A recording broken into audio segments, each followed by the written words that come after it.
Behind me is the famous UN building, and in case you haven't heard, the UN just a few days ago passed a new resolution called Occupied Palestine, a Muslim agenda which denies any connection between Judaism, Christianity and the Temple Mount in Jerusalem, just a short distance from where I live.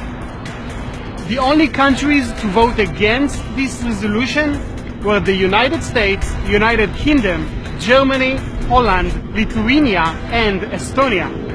As a Jewish Israeli follower of Yeshua, also known as Jesus, I can testify to one small problem I have with this resolution: the Hebrew Scriptures and the New Testament.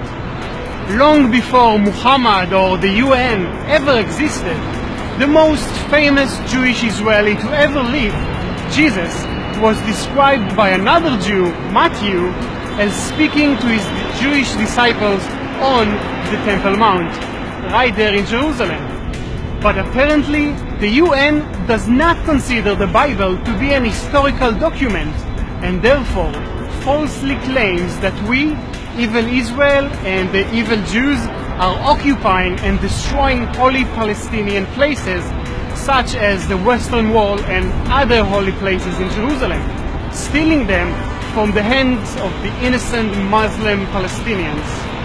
You see, while the Bible says that Rachel was buried in Hebron, and that King David and Jesus, both Israelis from the house of Judah, were born in Bethlehem, the UN now says there is no Jewish connection to Hebron nor to Bethlehem. The UNESCO mandate states that their goal is to promote understanding among nations and intercultural understanding by protecting heritage and supporting cultural diversity. Isn't that ironic, as the UN itself completely ignores the most holy books to both Jews and Christians?